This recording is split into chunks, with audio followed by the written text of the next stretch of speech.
Praise to the Lord, the Almighty, the King of creation. O my soul, praise him, for he is my health and salvation. All ye who hear, now to his temple draw near, join ye in glad adoration. Loving Father, this morning as we come, we just want to thank you for the gift of life, for your love and mercies. I do pray, Lord Jesus, that you will go with the word this morning that will be sent forth. May it fall on fertile soil. May, loving Lord, each and every one of us learn something from this morning's lesson that we can apply to our daily lives in order to be more better Christians, more better stewards for thee. Thank you for hearing and answering in Jesus' name. Amen. Good morning, friends. The topic that is set before me this morning is entitled, That We May Excel. So the Lord wants us to excel in righteousness, in doing the right. He wants us to excel. He wants us to be above others, to be above the world, to have a perfect example of excellence in what we do for Him. Our scripture verse this morning is taken from Proverbs 12 and verse 26. It reads, The righteous is more excellent than his neighbor, but the way of the wicked seduceth them. As we go into the reading this morning, the writer says, The Lord expects his servants to excel others in life and character. So the writer is saying that the Lord expects us, his children of God, to, be above others in how we live and in the character we possess. Amen. He has placed every facility at the command of those who serve him. The Christian is looked upon by the whole universe as one who strives for the mastery, running the race set before him, that he may obtain the prize, even an immortal crown. But if he who professes to follow Christ does not make it manifest that his motives are above those of the world in this great contest, where there is everything to win and everything to lose, then he will never be a victor. So here we see, my friends, that the Lord wants us, to make it clear to the world that we cherish higher standards than they do. So even in our society where you often hear persons will say, she's a Christian, and she go on like she's better than me, or she go on like, or he pretend like he's better than I am. We should not listen to them when they speak in that way, because our God wants us to excel, and he wants us to make it clear to the world that we cherish higher standards than they do. So let us not lower our standards because we, are afraid that people will say this of us. No, let us uphold a high standard for Christ. Let us be an example for him. As we continue, the writer says he is to make use of every entrusted power that he may overcome the world, the flesh, and the devil through the power of the Holy Spirit by grace abundantly provided. So let us, the followers of Christ, through the Holy Spirit, overcome the world, the flesh, and the devil. Those who would be victors should contemplate and count the cost of salvation. Yes, let us count the cost. It will take much work. It will cost us much. We will have to do much self-denial. Strong human passions must be subdued. The independent will must be brought into captivity to Christ. When your own way, you're independent, you think what you think and you do as you please. that independent will must be subdued, because we are no longer leading ourselves, but it is Christ in us that is leading us, and His Holy Spirit.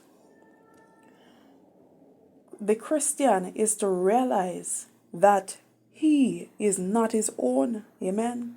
He will have temptations to resist and battles to fight against his own inclinations. For the Lord will accept no halfway service. Hypocrisy is an abomination to Him. So God wants us to be perfect. He wants us to be holy. He wants us to cherish high standard. He will accept no halfway service. And the writer goes further to say that hypocrisy is an abomination to Christ. So, sometimes you will have persons in authority or even pastors who will preach and they will say that we should do this and we should do that, while at the same time they are not doing it. Or if I am here presenting to you and telling you to do this and to do that, to have self-denial and all this, and I'm not doing it, then that makes me an hypocrite. So we are to be true, and God will accept us, accept the truth from us, but He will accept no hypocrite, because hypocrisy is an abomination to Him. The followers of Christ must walk by faith and seeing Him who is invisible. Christ will be his dearest treasure, his all in all. This experience is essential to those who profess the name of Christ, for its influence pervades the conduct and sanctifies the influence of the Christian's life in its effect upon others. So when we have this self-denial, this will give us, when we put ourselves through the test to deny self, that will help us to have a better influence upon the lives of others. The business connections and intercourse of Christians with men of the world will be sanctified by the grace of Christ. And whatever they are, a moral atmosphere will be created that will have power for good, for it will breathe the Spirit of the Master. He who has the mind of Christ knows that his only safe course is to keep close to Jesus, following the light of life, and that is true. Amen. If we are not close to Him, how can we show forth His influence to the world when we are not in close communion with Him? He will not accept work or engage himself in business, that is, the Christian will not accept work or engage himself in business that will hinder him from reaching the perfection of character. No man that warreth entangleth himself with the affairs of this life, that he may please Him who hath chosen him to be a soldier. 2 Timothy 2, verse 4. And this is the end of our reading this morning. Our title again is That We May Excel. And we see in this passage that God wants us to excel. He wants us to put ourselves through the purification process to be purified so that His character may be formed in us. Can we learn anything from this morning lesson? I have separated 3 points. The first point being, God wants us to let the world know that His children keep higher standards than they do. We seek to one day be a part of the kingdom of heaven, and so we have to live above the world. We are not to go down to their level, but we are to bring them up to our level, or to the level of Christ. Secondly, as we seek to excel, we will realize that in order for Christ's character to be formed in us, we first have to get rid of everything in us that belongs to the devil. We have to fight against our human passions hypocrisy, and even our sinful inclination. Lastly, let us strive for the mastery. It is important that we fight against self and be purified, because this will help us to conduct ourselves better as children of God, and it will allow us to have a greater influence on the lives of others. Let us pray. Loving eternal Father, I just want to bless your name this morning for the journey through the word. Thank you, Lord God, even for the topic that we may excel. It shows, Lord Jesus, that you expect much of us, and that you expect us, Lord God, to be making, to be conquering as each day go by.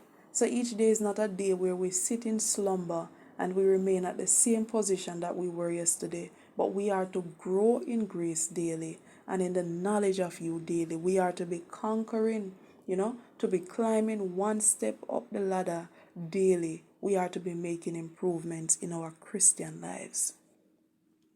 Father, we pray that you will help us. We pray, Lord Jesus, that we will humble ourselves.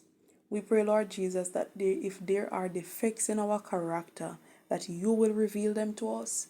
And may we be willing to subdue these natures, to improve upon the areas in our characters that are not pleasing to thee. I pray, loving Lord, that you'll have mercy upon us, that you will keep us at your feet, keep us near the cross, O God.